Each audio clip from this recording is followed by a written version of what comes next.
Hola a todos, bienvenidos a esta clase de la clínica psicoanalítica y topología desde cero. Esta vez estamos con Marcelo Augusto Pérez, también conocido como Psicocorreo. Hola, A ¿cómo estás? Marcelo no le gusta mucho que yo diga esto, pero efectivamente él, yo creo que para las personas que no estábamos en Buenos Aires o alguna otra ciudad muy repleta de psicoanalistas, fue uno de los primeros referentes, ¿no? Que muchos de nosotros tuvimos con respecto al psicoanálisis, porque era uno de los únicos que tenía videos en YouTube. Ahora hay muchísimos YouTubers, algunos con más o menos barba, dependiendo de cuánto se afeitan, eh, de haciendo psicoanálisis en YouTube, pero Marcelo en eso fue uno de los pioneros y felizmente he mantenido un contacto muy amistoso con él. Em, Obviamente con un montón de discusiones como ustedes se pueden imaginar, creo que se está incluso de más decirlo. Así que bienvenido Marcelo, él sabe que es parte de la casa y muchas veces discutimos muchas de las cosas que nosotros estamos discutiendo en Patreon, también están muy influenciados por algunas cosas que yo estoy comentando con Marcelo más por privado. Gracias, Félix, por la invitación. Qué bueno que estés acá. Yo quería comenzar y también así meto un poco a Marcelo un poco más en tema. Esto iba supuestamente a ser un curso de clínica y topología desde cero, pero de topología no hemos visto demasiado. Hemos tenido un poco más de acercamiento filosófico a la matemática y yo quiero ofrecer unas disculpas por eso, porque efectivamente veo que el título que yo había propuesto para la actividad no está condiciéndose a la perfección y de hecho no me parece que es sería muy laxo decir que efectivamente lo que estamos hablando es de topología per se, pero bueno, hacia allá vamos. La idea es que sea el seminario que siga y bueno, discúlpenme si efectivamente no fue lo que ustedes pensaron que iba a ser al principio, pero me parece que hemos estado desarrollando algunas cosas muy interesantes y yo estoy contento con el curso que ha llevado este curso, digamos. Nosotros la última vez habíamos estado hablando de básicamente la cuestión de la posibilidad de escribir el infinito, ¿no? De hacer ese salto asintótico, ¿no? De acercamiento. Digamos, si nosotros podemos decir que permanente, eh, un acercamiento permanente supone o no una juntada, ¿no? O sea, si la asíntota que se va acercando cada vez más a esa línea, ¿no? La asíntota que va acercándose cada vez más a esa línea, si nosotros podemos decir que en algún momento se cruza con la línea, ¿no? O se junta con la línea. Y ahí justamente nosotros tenemos el concepto de límite y el concepto de infinito. Es decir, porque hay efectivamente un supuesto de que en el infinito la asíntota y esa línea se juntarían. También habíamos hablado de este infinito desde el punto de vista de la perspectiva, de la geometría proyectiva, y preguntándonos si, no si existe o no, simplemente eso quizás sea una pregunta equivocada. Esa no es la pregunta que yo estoy buscando hacer. No si existe o no. Yo más bien diría si es necesario que exista o no. Me parece que nosotros podemos decir efectivamente que existe porque la geometría proyectiva existe, el cálculo diferencial existe. O sea, eso no... Habría que ser, digamos, muy ignorante para desconocerlo, ¿no? En el sentido de, bueno, simplemente hay algo que no hemos entendido. Si rechazamos la posibilidad de que haya las matemáticas, digamos, por lo menos para el sujeto cartesiano. Yo sé que hay un montón de psicoanalistas que están rechazando las matemáticas en este momento. eh, ya han visto que mi posición es otra, no tiene demasiado sentido llover sobre mojado, pero ahora, sobre todo, yo me he estado preguntando, bueno, ok, matemáticas. ¿Cuál matemáticas? ¿No? Esa quizás sea la pregunta que a mí me está llevando ahora. Como les he comentado, les comenté la otra vez, hay un matemático que se llama Wildberger, W-I-L-D, Berger, Wildberger, ¿no? Creo que Norman es su nombre, no estoy seguro, disculpen. Pero él está justamente pensando estas cosas también. Obviamente lo está pensando de una manera mucho más avanzada, mucho más seria de lo que está dentro de mis capacidades en este momento. Pero bueno, lo estoy siguiendo, aprendiendo de él. Y él ha estado pensando estas cosas como, por ejemplo, ¿qué quisiera decir un número real? De hecho, nosotros, o sea, como que sin meternos demasiado profundo en qué es un número real, puede ser que ustedes nunca han escuchado en su vida qué es un número real. Probablemente sí, en la primaria, en la secundaria hayan escuchado que es un número real, pero puede ser que no. Pero espero que por lo menos con ese nombre, número real, nosotros ahora estemos en condiciones de preguntarnos qué quisiera decir un número real, ¿no? O sea, ¿qué sería o qué sentido tendría que tener real para que nosotros podamos admitir que hay un número real? Los números reales normalmente son los que tienen, digámoslo así, tienen decimales infinitos, digámoslo así, y no necesariamente repetitivos, ¿no? Entonces, eh, por ejemplo, pi sería un número, ¿no? Paradigmático de eso. Y no es precisamente lo mismo, pero digamos que para nuestros efectos en este momento pudiéramos pensar que quizás los números irracionales, ¿no? Aquellos que no se pueden definir racionalmente, es decir, no se pueden definir a través de una fracción. Sino que más bien nosotros necesitaríamos, decirlo, digámoslo así, nosotros necesitaríamos la posibilidad de un proceso infinito, la posibilidad, como este acercamiento de la asíntota, ¿no? Hacia la línea, un proceso infinito que luego de que pase el infinito, nosotros ahí tendríamos ese número. En las matemáticas esto se ha sostenido por mucho tiempo. O sea, digamos, esto que estoy hablando es, digamos, matemática estándar. Sin embargo, hay gente como Wildberger pensando esto, repensando esto mejor, repensando los fundamentos de las matemáticas. Porque qué curioso este supuesto, ¿no? Este supuesto de una posibilidad de que haya una escritura infinita, que nosotros podamos, como yo digo muchas veces, como, disculpa la referencia, Marcelo, pero, la otra vez también la hice contigo, disculpa de nuevo la referencia, pero como si nosotros tuviéramos una pokebola que pudiera atrapar ese número real, ¿no? O sea, como si dentro, o sea, como si en el mundo, no sé incluso dónde, ¿no? Quizás lo tuviéramos que decir así, en el mundo de las ideas, ¿no? En el mundo imaginario existe la posibilidad de un proceso infinito, existe la posibilidad de un número infinito, que nosotros de alguna manera u otra, con una manera de escritura, ¿no? Por ejemplo, la escritura de pi, ¿no? Con una escritura nosotros pudiéramos capturar ese infinito y efectivamente escribirlo. Pero es muy interesante porque eso implica completamente otro registro. Justamente, discúlpame, te iba a preguntar por qué en el registro imaginario y no en el simbólico. Eso es una buena pregunta. No sé, o sea, habría que pensarlo, ¿no? Yo no llego hasta ahí en ese momento. A mí, si me preguntas ahora, yo tendría la siguiente intuición, ¿no? Yo tendría la siguiente intuición. Efectivamente, quizás sea lo simbólico lo que nos permite escribir eso,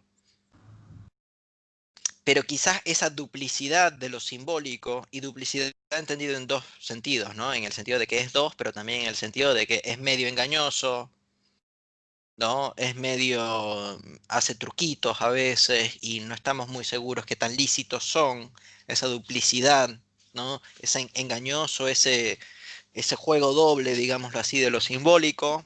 El imaginario también lo es, ¿no? Em, pero yo diría que quizás se trata como de otro tipo de engaño, ¿no? O sea, lo imaginario nos da como una especie de engaño de la superficie, que es, ahorita capaz lleguemos un poco a eso, mientras diría que el engaño de lo simbólico tiene más que ver con justamente esta posibilidad, digámoslo así, de incluso digamos, quizás esto sea un ejemplo paradigmático de la duplicidad de lo simbólico, ¿no? Dos puntos. abro comillas, inefable, cierro comillas, ¿no? Porque, digamos, incluso aquello para lo que me falta la palabra se puede decir, ¿no? O sea, nosotros podemos encontrar un término del lenguaje para usar una palabra para decir aquello que falta de la palabra. Acordándonos que, como decía Lacan citando a Spinoza, la palabra basura no huele mal. No sabía eso. Igual yo eso te lo voy a robar un poco porque Lacan decía que las publicaciones son justamente eso, ¿no? Basuras, tomando más a Joyce, publicaciones en el sentido Claro. de basura, publicaciones, hace un juego ahí que no puedo traducir. Em, no sé si no huele mal. En Y metamos, no nos metamos mucho en eso. realidad es una paráfrasis que hace porque creo que Spinoza decía la palabra perro no ladra. Perro no ladra. Ok. No estoy Y la seguro. palabra basura no huele mal. Ok. Pero, pero las publicaciones sí tienden a oler de mal, sobre todo a ciertas personas y bueno. Entonces eso quizás sea interesante, ¿no? Pero no nos metamos tanto con eso, sino, ok, tenemos esta especie de duplicidad de lo simbólico que quizás sean los que nos permita, al mismo tiempo que uno puede decir la palabra inefable, ¿no? Nosotros también podamos tener una especie de 3.1 o 4.159, etcétera, y que después nosotros eso lo podamos escribir con una letra, ¿no? Con una letra muy interesante que sea una letra griega, además, ¿no? Y yo no sé si, por ejemplo, eso, un salto acá un poco grande, pero lo quiero dar igual, por lo menos para dejarlo sentado como material de pensamiento, ¿no? Quizás ahí esté un poco también en la cuestión del santón, ¿no? En el sentido de que justamente esta duplicidad de lo simbólico permite, con lo simbólico, ¿no? Hacer esa especie de cuarto anudamiento, de ese cuarto redondel que hace un anudamiento, pero que parece ser extralingüístico, ¿no? Pero, y en el siguiente sentido, porque uno no puede decir, ¿no? Yo en este momento no lo voy a buscar, así que voy a empezar a adivinar, ¿no? Yo voy a empezar a decir dígitos y ya, pero yo pudiera buscar, ¿no? Y decir, y de hecho el resto de la clase solamente adoptarlo para decir los números de pi, los dígitos de pi, ¿verdad? 3.15151681432 8, etcétera, ¿no? Y nunca llegaría al final. O sea, ahí hay como una diferencia, mientras que obviamente si escribo pi, ahí sí, o si digo pi, ahí sí. A esa duplicidad me refiero, ¿no? A que si bien dentro del registro del decir hay una especie de posibilidad infinita, dentro del registro de la escritura, no sé qué. El registro de la escritura quizás permite hacer una manipulación de eso, ¿no? Em, a eso quería ir un poco. Y justamente una de las maneras, digamos, paradigmáticas que eso se hace es con el infinito. Nosotros la última vez habíamos estado hablando un poco de eso, de la posibilidad o no, que para mí incluso pudiera ser esto de lo que estamos hablando ahora, que espero que ahora esté un poco más claro, ¿no? Esto de lo que estábamos hablando ahora me parece que incluso pudiera ser un criterio diagnóstico, ¿no? La posibilidad de que en ciertos casos se escriba o no algo de este orden. Es decir, la posibilidad de escribir procesos infinitos o de escribir números reales que para nosotros son tan comunes, son tan cotidianos que quizás ni siquiera nosotros nos permitimos la posibilidad de que exista, en este caso una matemática, pero que existan otras cosas, ¿no? Que exista una matemática que no habilite los números reales ni los procesos infinitos. Eso, por eso yo estoy encantado un poco con lo que está haciendo Waldberger, porque él justamente lo que está intentando pensar unas matemáticas que no dependan de esas cosas. Que de hecho, él una de las cosas que dice es, estos son inventos de los filósofos. Nosotros como matemáticos no podemos exportar nuestros fundamentos hacia la filosofía. Entonces tenemos cosas como muy locas, que esto lo vamos a hablar creo que la próxima vez con Federico Fresneda, que está haciendo algunos trabajos al respecto, pero qué interesante este ejemplo de un conjunto infinito. ¿Qué quisiera decir? Un conjunto infinito también, ¿no? Sobre todo si una de las maneras de definir los conjuntos, es decir, todos los elementos, es decir, nombrar cada uno de los elementos, no es la única, pero una de las maneras de definir un conjunto es nombrar cada uno de los elementos. Bueno, justamente utilizando, o sea, nosotros no pudiéramos nombrar todos los elementos de un conjunto infinito, porque, digamos, tendríamos que tener una vida infinita para nombrarlos y después de que el infinito se acabe, ¿no? Tendríamos que decir, y eso era el conjunto, digámoslo así, ¿no? Félix. O también estaba pensando en la recta infinita, ¿no? Porque yo inevitablemente pienso en el falo cada vez que vos estás comentando estos puntos. Sí, y ahí creo que va un poco la cuestión. Esto es una diferencia que nosotros tenemos ahora que lo estás diciendo, ¿no? O sea, en la cuestión diagnóstica, Marcelo y yo tenemos unas cuantas diferencias y peleamos en cuanto al respecto. Entonces, pero sí creo que efectivamente se trata un poco, ¿no? Del falo en esta cuestión. Y hay algo últimamente que a mí me ha estado haciendo más sentido, que es el falo, digámoslo así, el falo y la tridimensionalidad. Porque yo cuando escuchaba, por ejemplo, a Jean-Michel Bapro hablar sobre los elementos en punta y decir que ellos son los que tienen el brillo fálico, entonces, por ejemplo, la nariz, ¿no? O sea, porque ven que la nariz sobresale, yo decía, ¿qué está hablando? ¿No? Pero qué interesante, ¿no? Porque, digamos, bueno, acá, ¿no? Si, digamos que yo en verdad nunca hiciera así, ¿no? Yo no me moviera, sino que los viera acá, ustedes no pudieran diferenciar si, digamos, si esta es mi nariz, no es particularmente grande, así que no voy a poder dar el ejemplo muy bien, o como si es bidimensional, ¿no? Si efectivamente yo tuviera una nariz pintada. De hecho, como allá atrás tenemos las narices de Freud, de Borges y de Lacan, que eso es obviamente bidimensional, digamos, pero tiene un efecto tridimensional importante. Entonces, em, hoy una de las cosas que nosotros estamos diciendo, porque el ejemplo que yo estaba dando es de la línea de la asíntota con la línea, ¿te acuerdas cómo se llama esa otra línea hacia la cual va una asíntota?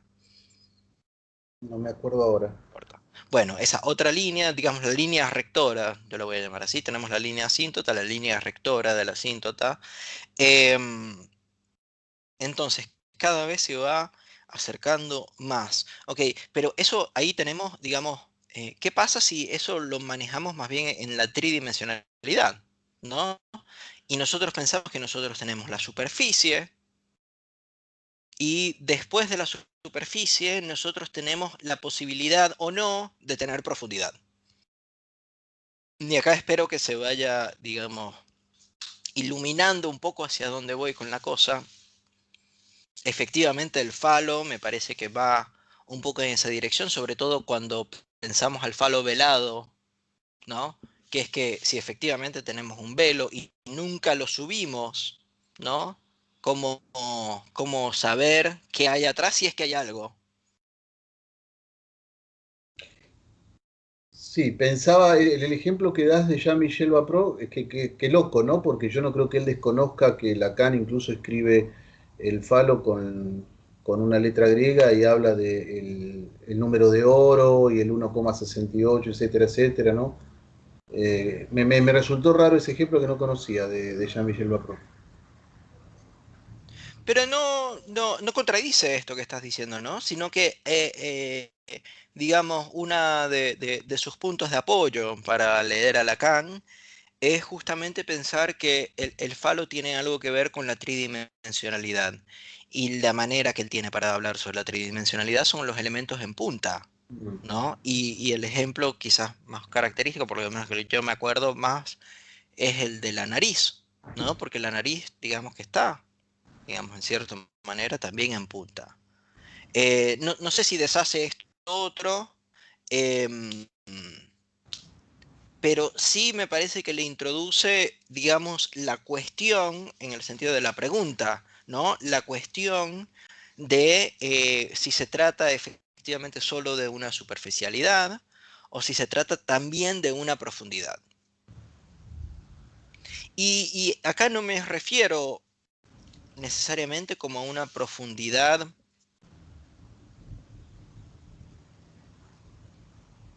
de la materia, digámoslo así. O sea, yo acá no estoy intentando en lo más mínimo preguntarnos si la materia es tridimensional o no, o todo es bidimensional. Eso me parece que no es un argumento, o sea, ese no es el argumento que quiero tener, y encima no sé qué tan, o sea, no sé cómo se pudiera sostener que nosotros vivimos en un mundo bidimensional.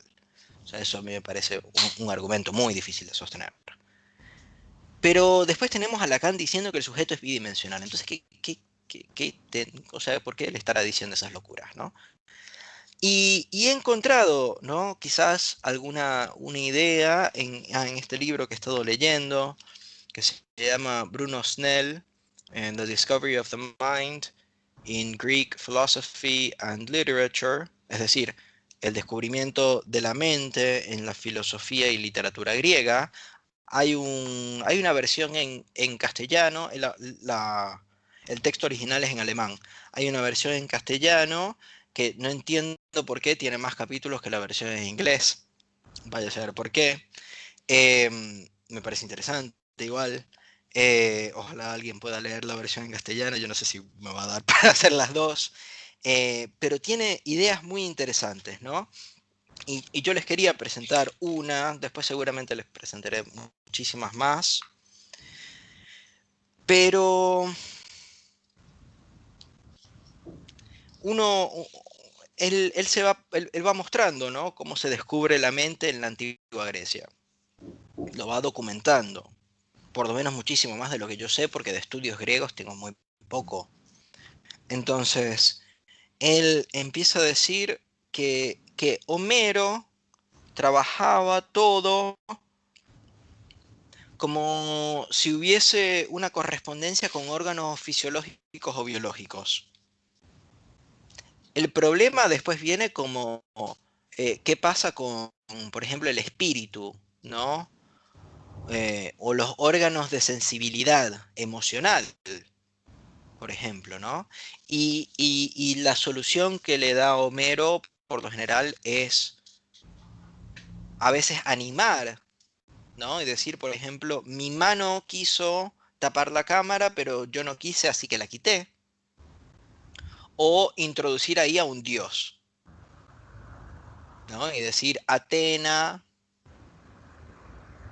hizo que yo, o yo escuché a Atena diciendo que yo pusiera mi mano ahí, entonces yo decidí que eso probablemente por venir de Atena fuese la mejor decisión, ¿no? Entonces dice, por ejemplo, el timos, T-H-Y-M-O-S, el timos de Homero, y similarmente su corazón, es solamente un órgano de agitación espiritual, que esencialmente no difiere de los otros órganos corporales. O sea, todo se mantiene, digamos, en un estrato material. Podemos nosotros darle como atribuciones anímicas, pero todo se mantiene en un estrato material. Que los poetas líricos, porque primero vienen Homero y después vienen los poetas líricos, que los poetas líricos pusieran lo no físico en una categoría separada. Y esto es lo que a mí me interesa. O sea, ya va, como, escuchemos esto de nuevo, ¿no? Los poetas líricos ponen lo no físico en una categoría separada. O sea, para ellos estaba el cuerpo por un lado y la mente en el otro, ¿no? Los poetas líricos ponen lo no físico en una categoría separada. Mientras que para Homero esto no era así. Entonces, a mí me interesa que nos preguntemos cuál era esta categoría separada y por qué me interesa. Porque después dice que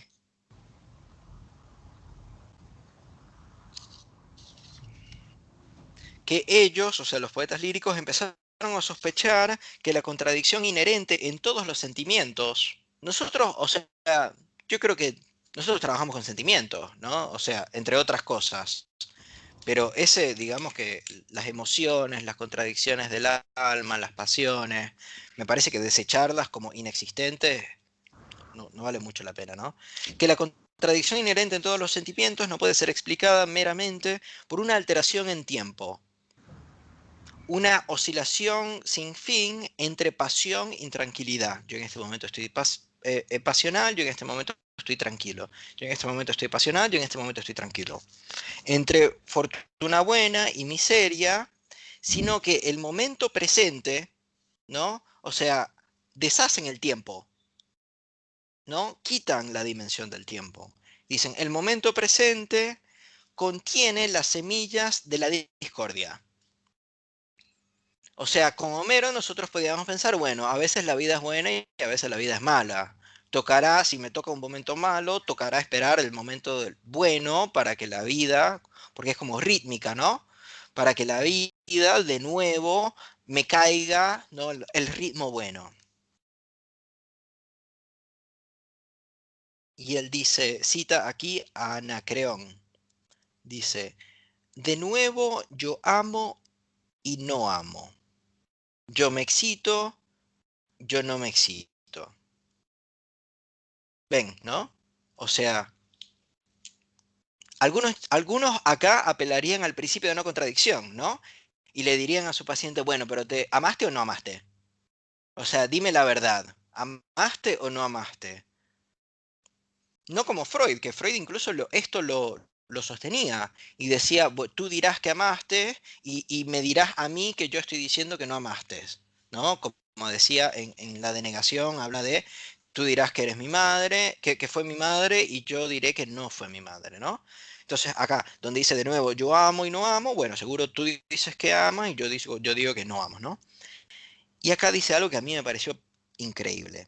El amante insatisfecho describe su estado de, digámoslo así, de inutilidad em, difícil con la paradoja de que afirma y niega una y la misma cosa.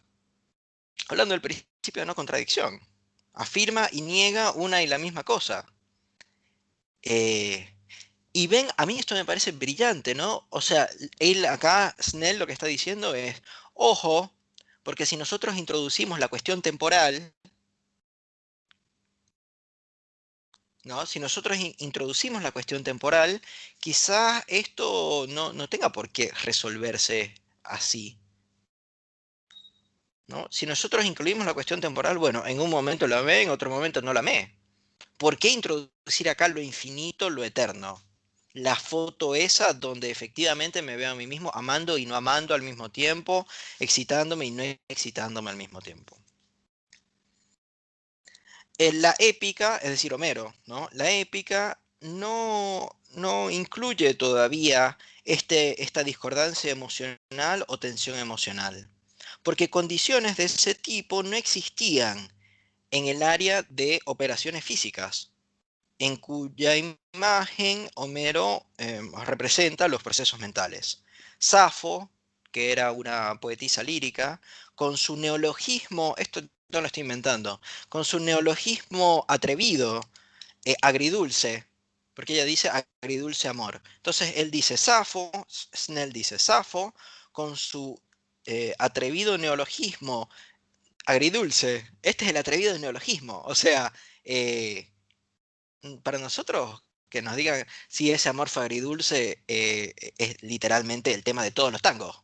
O sea, no hay tango que ese no sea el tema, pero el atrevido neologismo de Safo descubre el área del alma y lo define como fundamentalmente distinto del cuerpo. No sé si ven acá el salto. Hay un salto total y es un salto que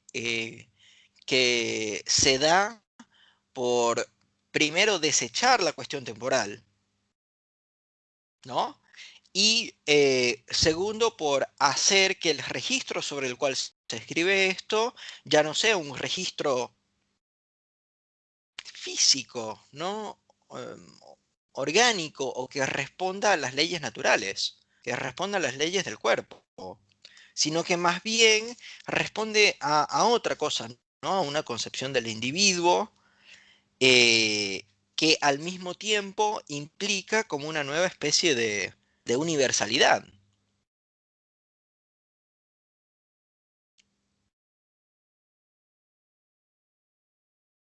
Una última cita y para que lo charlemos un poco, ¿no? Los poetas tempranos conciben este nuevo modo de sentir. O sea, Snell dice, con Homero se sentía de una manera, con los poetas líricos se siente de otra manera, justamente por esto, ¿no? Este nuevo manera de sentir de al mismo tiempo amar y no amar, sería, ¿no? Este nuevo modo de sentir es, los poetas tempranos conciben este nuevo modo de sentir como si fuese algo sobrenatural. Eh, el inconsciente freudiano, ¿no? Un impulso divino lo suficientemente poderoso como para determinar sus valores por ellos mismos. O sea, el inconsciente efectivamente es lo que nosotros podemos ver cuando tú cometes un error y pensabas que ibas a hacer algo, pero que querías hacer algo, pero terminas haciendo otra cosa, y ahí nosotros podemos suponer que efectivamente hubo algo no de una naturaleza natural, digámoslo así, sino de otro tipo de naturaleza al cual tu cuerpo natural respondió, pero que no se limita a tu naturalidad.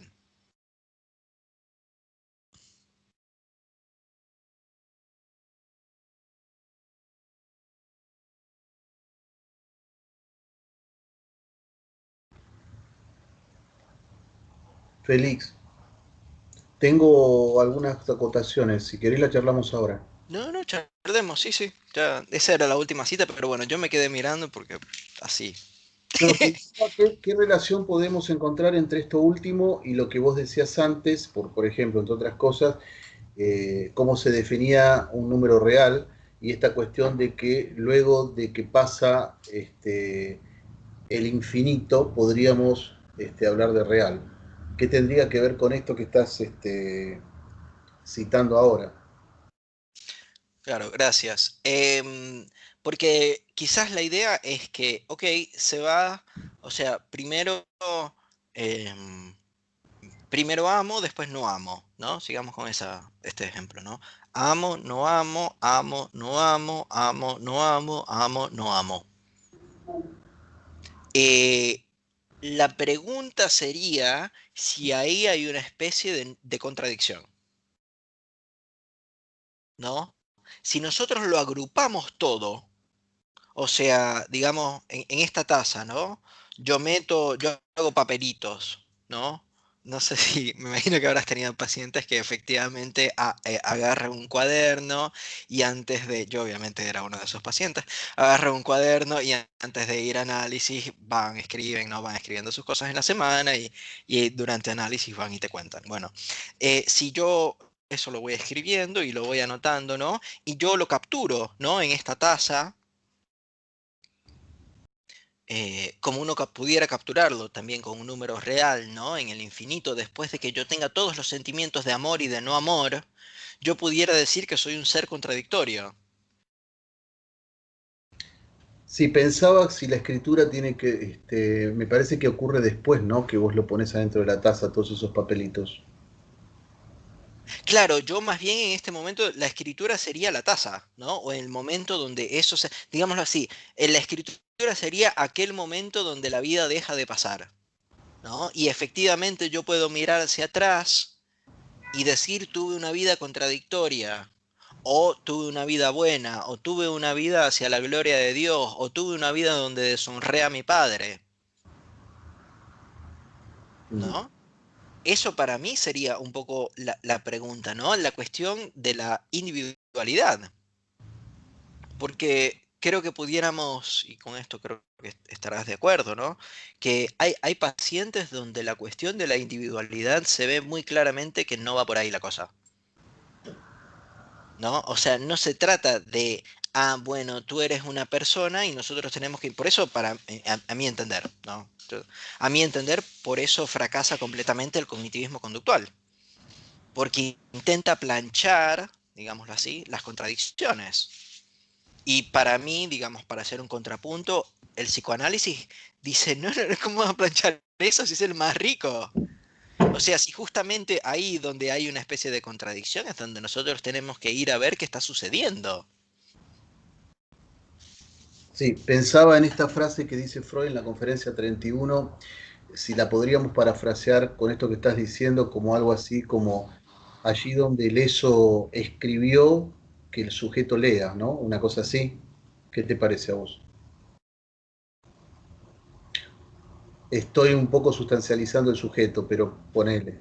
Eso escribió que el ¿Te acordás de sujeto esa lea. frase, no? La frase donde eso era, que el yo advenga, la tradujeron los freudianos. Ajá. Después Lacan dice, allá donde eso era, es deber kantiano que el sujeto advenga. Y yo pensaba con esto que estás diciendo, si lo podríamos decir, porque tiene relación un poco también con este tema de escribir el infinito, ¿no? Si podríamos decir allí donde el eso escribió, que el sujeto pueda leer o pueda ser leído, o pueda ser, no sé, una cosa así, porque en realidad la escritura creo que se termina con el analista.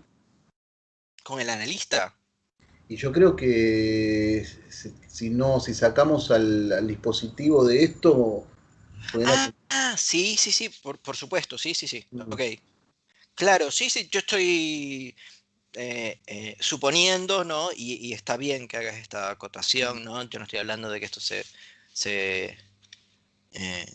digamos, es una manera de ver la vida, eso no es lo que quiero decir.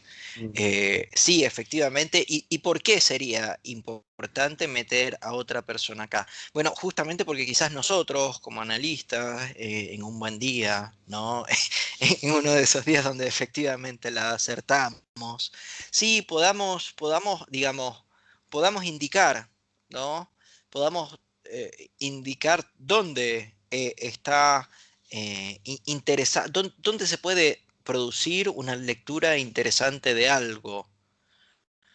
Em, Nosotros la última vez, digamos, en el último episodio, habíamos estado hablando de la posibilidad de que los pacientes se sintieran invitados, por lo menos algunos, a hacer una especie de conducción hacia la muerte, ¿no? Que sería un death drive, una pulsión de muerte, ¿no? Una conducción hacia la muerte.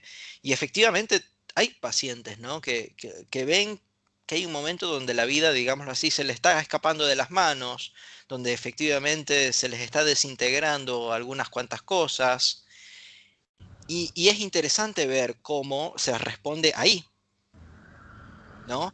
Eh,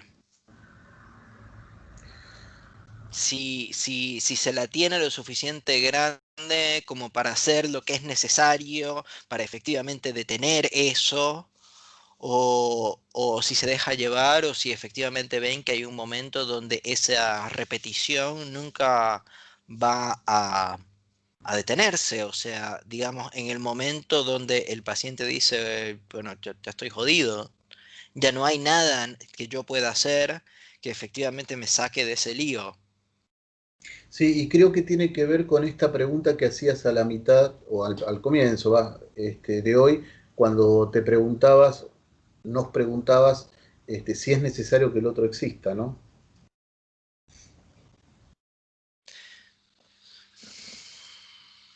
Que sería, lo piensas como esta especie de esta terceridad que habría que ver con la tercera dimensión, llamémoslo así. Sí, porque viste que ahora está, bueno, nosotros hablamos mucho de estos temas, de si el otro existe, si no existe, confundir un poco la cuestión de la existencia con la sustancia, etcétera.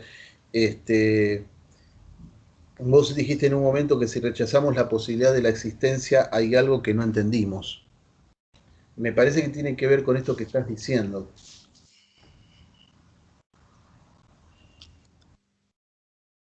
Sí, porque, digámoslo así, em, quizás sea eso lo que haga, digamos, eso, con eso quiero decir la suposición del otro, ¿no?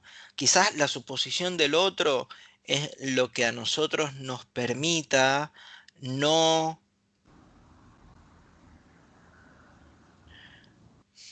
lo que a nosotros y a los pacientes incluso diría, a los dos.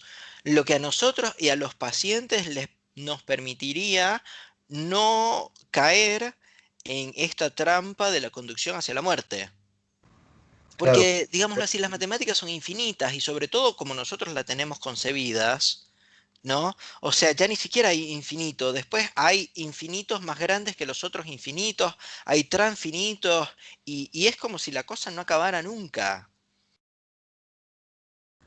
Creo que parte de la cuestión es justamente, ¿no? Quizás pensar qué tipos de existencia hay en este caso. Por ejemplo, si existe este individuo que efectivamente, em, por ejemplo, yo lo veo mucho con un paciente con que él se identifica muy, muy, muy claramente como fotógrafo. O sea, lo dice todas las sesiones, ¿no? Todo desde el principio se ha venido identificando como fotógrafo, pero igual él tiene el miedo enorme de no saber quién es. exactamente, Y yo claro. se lo he presentado algunas veces, le digo, loco, pero me has dicho, no le digo loco, obviamente a mis pacientes no les digo loco, ¿no? Pero me has dicho, ¿no? Varias veces que eres fotógrafo, ¿no? ¿Qué onda con eso? Em, y una de las respuestas a veces me dice, bueno, no, es que no soy lo suficientemente bueno, porque, por ejemplo, no he sido publicado, o no compran mucho mis fotografías, etcétera. Pero a veces viene la cosa un poco más siniestra, que es que a él efectivamente, por algunos ejercicios de poder, le pudieran quitar su cámara.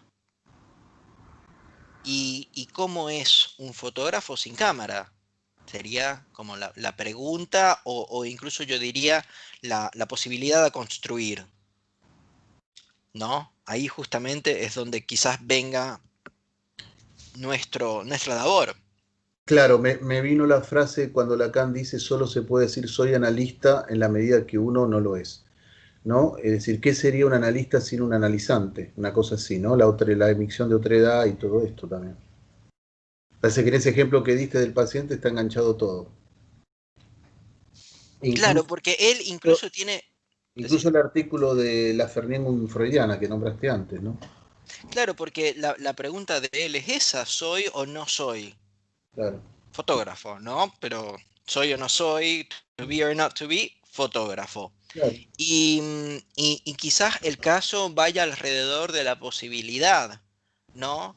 De escribir ese ser fotógrafo o no. Y se ve en este caso, yo obviamente no es un caso que he explayado mucho, ni es mi interés hoy hacer eso, pero, pero espero que con lo que les haya dicho quede por lo menos sentado la estricta dificultad, por no decir imposibilidad, de hacer una imagen, digámoslo así, ¿no? Una escritura, ¿no? Un pi, ¿no? Que sea ese pi fotógrafo em, y que el paciente diga yo soy eso, ¿no? Como si eso fuese el infinito, ¿no? Con esta asíntota que como si él cada vez se fuese acercando más a ser fotógrafo, pero parece haber yo no quiero decir que hay una imposibilidad, porque no, yo ahí no me atrevo, pero sí hay una dificultad, hay una dilatación, hay una complejidad en poder construir, ¿no? Esa letra fotógrafo y después decir yo soy eso, una especie de identificación ahí. Claro, fíjate que hasta estás diciendo qué le ocurre si él pierde la cámara. Es decir, justamente quizás en esa pérdida está el sujeto, ¿no? En esa pérdida es donde él puede encontrar qué quiere decir ser fotógrafo. Porque justamente estabas diciendo también que a él no lo publican, etcétera. Bueno, cámara tenemos todos. El problema es que es ser fotógrafo más allá de la cámara. Ese es el punto. Porque espero, lo digo, lo traduzco un poco porque creo que nosotros dos lo estamos diciendo, pero no sé si los otros lo oirán, que ahí también tiene un poco que ver la cuestión del falo, ¿no? En la cuestión de ¿qué pasa si se castra? ¿no?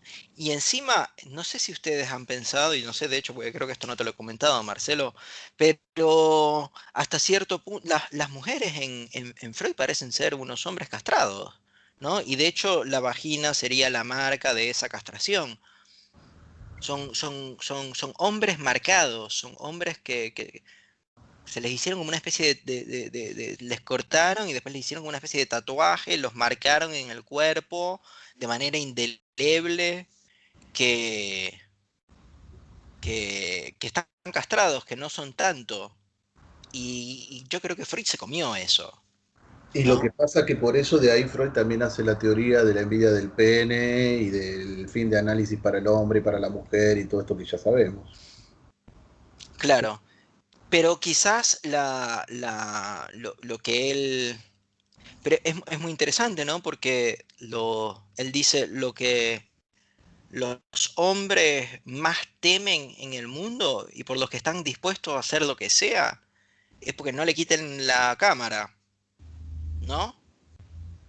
Eh, y este paciente por lo menos tiene un poco de eso, ¿no? Y uno de las vías de tratamiento que nosotros hemos estado explorando es justamente esto que dices, ¿no? Cómo quizás seguir escribiendo fotógrafo, incluso en la ausencia posible de una cámara, porque eso pareciera ser su peor miedo. Claro, claro. Em, Y por eso digo que para mí esto es una cuestión diagnóstica fundamental, en el sentido de que es completamente diferente un caso que está completamente, digamos, seguro de ser fotógrafo o, digámoslo así, en el caso de Freud, completamente seguro de ser hombre, Sí, sí, te entiendo ¿no? perfectamente, claro. Y no, ¿no? El caso se arma de una manera completamente diferente. Las preguntas, incluso pudiéramos decir que son completamente diferentes. Ahí yo veo eh, dos, por lo menos dos posibilidades de estructura, que no es que la estoy inventando en este momento, sino que las estoy intentando relacionar con el concepto, ¿no?, de número real, con el concepto de conjunto infinito, con esa posibilidad de justamente escribir el per seculum seculorum, ¿no? En la eternidad, ¿no? Qué lugar tan raro ese de la eternidad como para que uno lo habite, en la eternidad, ¿no? O lo otro que dicen es, tipo, cuando tengas sabiduría, ¿no? Cuando tengas sabiduría, verás que eso que estás haciendo. Sí. Eso a mí me parece muy interesante, ¿no? Como cómo se escriben esos lugares.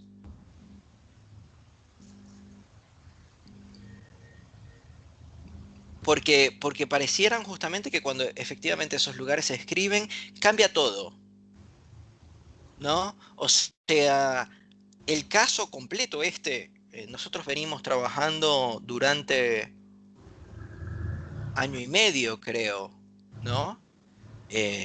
Y obviamente no es que todas las sesiones yo venga y le digo, sí, sí, tú eres fotógrafo, ¿no? Es uno de los temas que trabajamos. Pero ese interrogante sigue y ese miedo enorme sigue. Em, Claro, entonces, sí, no, sí, iba a decir que por eso es muy importante que el analista opere hablando también, ¿no? Porque lo relaciono con esto que decimos de la escritura, porque si no, eh, no hay manera de avanzar en el tratamiento, de avanzar en el dispositivo.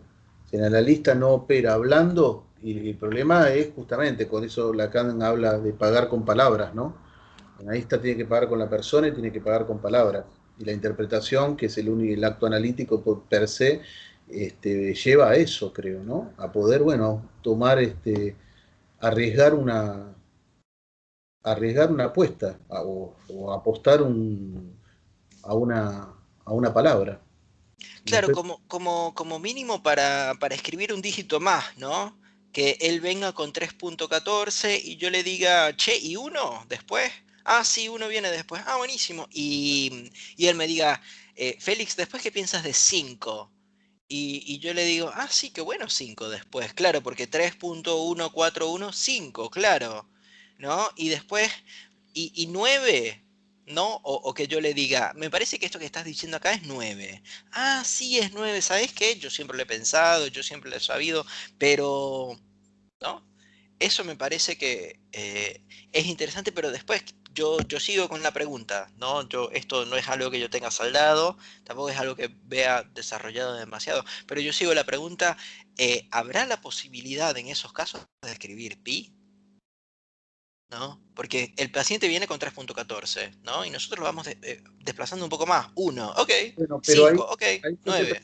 pero ahí yo te preguntaría, bueno, ¿qué sería pi más allá de este número que estamos tratando de integrar? Porque la función del analista creo que tiene que ver con esta integración que estás diciendo vos, justamente. Sí, hay una integración, pero eso no quiere decir que sea completa.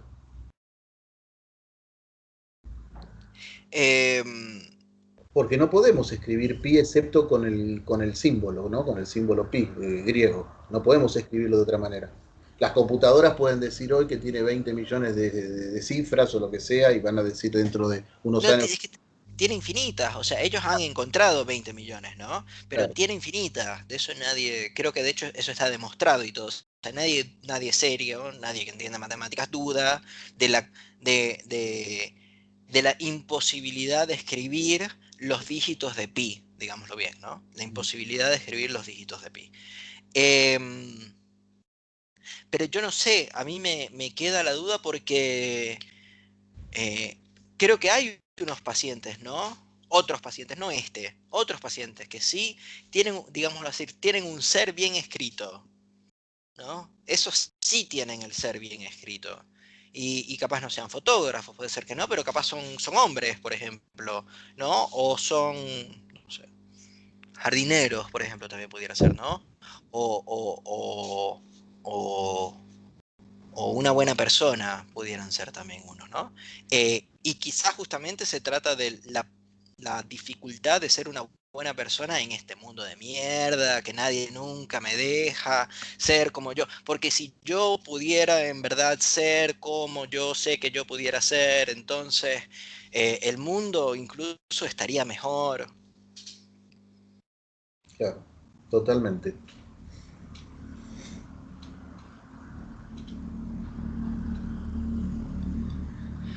Bueno, Marcelo, eh, Se me vino la noche, estoy mirando que se oscureció todo. sí, yo también, en cada momento empezó a oscurecerse más y Sí, felizmente funcionó, ¿no?